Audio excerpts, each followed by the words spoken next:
الرحمن الرحیم۔ حضور اکرم صلی اللہ علیہ وسلم کا ارشاد ہے، جنبوا مساجدکم صبیانکم و مجانینکم، اپنی مسجدوں کو بچوں سے اور پاگلوں سے دور رکھو، مسجدوں کو دور رکھو۔ لیکن مطلب اس کا یہ ہے کہ بچوں اور پاگلوں کو دور رکھو، یہ مطلب ہے۔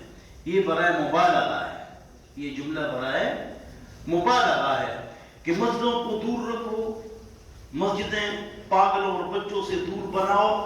اس کا مطلب یہ ہے کہ بچوں کو اور پاگلوں کو مسجد سے دور رکھو۔ اس کا مطلب یہ ہے کہ اپنے اختیار سے بچے کو اور پاگل کو مسجد میں مت لاؤ،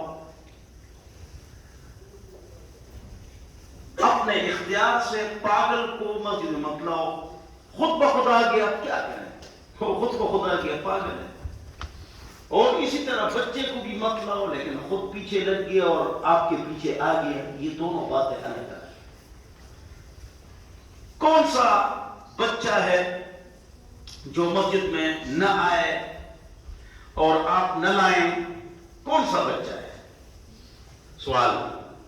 تو جواب یہ کہ وہ بچہ جو شور کرے اور پیشاب کرے،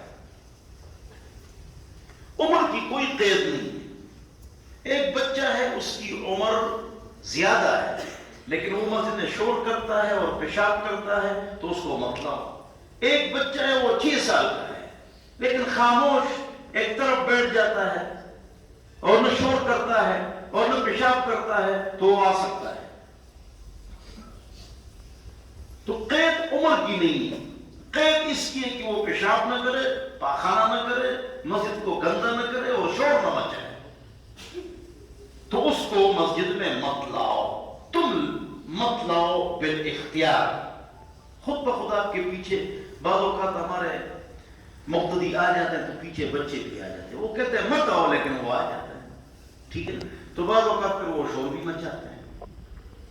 تو ایک بابا جی بول لیتا ہے کہ بھئی بچوں کو مسجد میں مت لایا کرو نا، تو جواب یہ کہ وہ آدمی نہیں لایا ہے لیکن بچہ پیچھے لگ گیا تو پھر اس آدمی کی غلطی نہیں، تو قصداً بچے کو مت لاؤ۔ اور کون سا بچہ وہ میں نے بتا دیا، عمر کم ہو یا زیادہ ہو، یہ قید نہیں ہے۔ قید جو ہے نا شور کی ہے اور پیشاب کی ہے اور مسجد کو گندا نہ کرے، اس کی قید۔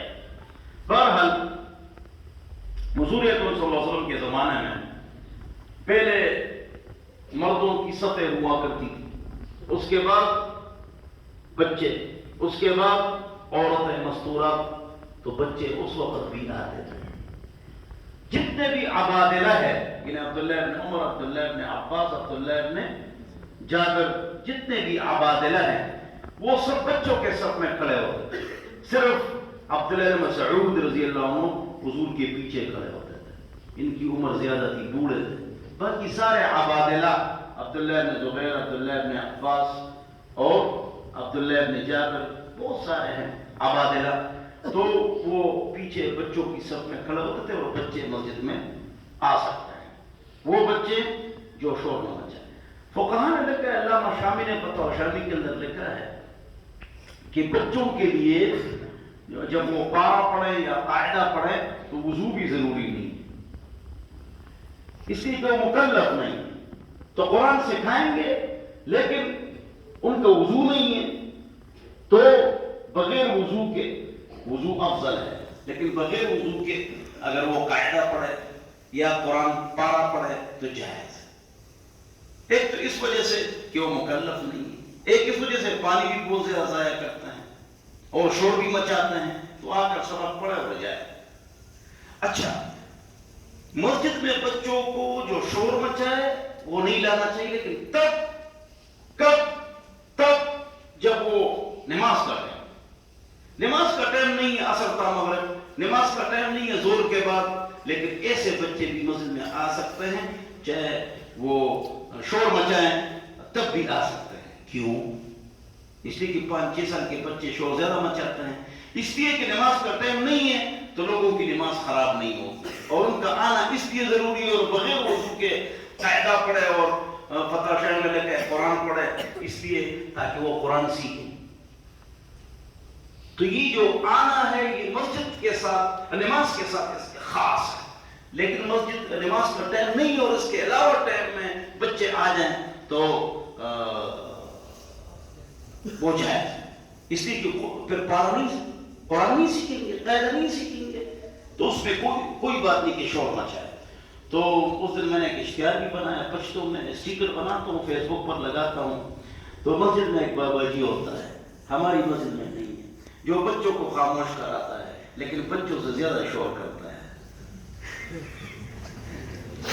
مسجد میں ایک بابا جی ہوتا ہے جو بچوں کو خاموش کراتا ہے لیکن وہ بچوں سے زیادہ شور کرتا ہے۔ نہیں، ہمارے مسجد میں تو ہے نا پیر عزیز الرحمان صاحب ہے نا، اب ضرور نہ زیادہ شور کی بلکہ کنزلے موتا کہیں۔ اچھا، تو بہرحال ہر مسجد میں ایک بابا جی ہوتا ہے، وہ بچوں کو خاموش کرتا ہے، لیکن افسوس کی بات یہ ہے کہ وہ بچوں سے زیادہ شور کرتا ہے۔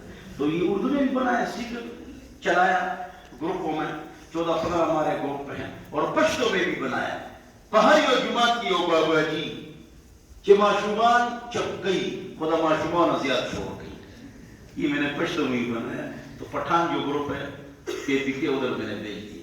بہرحال اللہ تعالی ہم سب کو اس پاک اور خوبصورت دین پر عمل کرنے کی توفیق نصیب کرے۔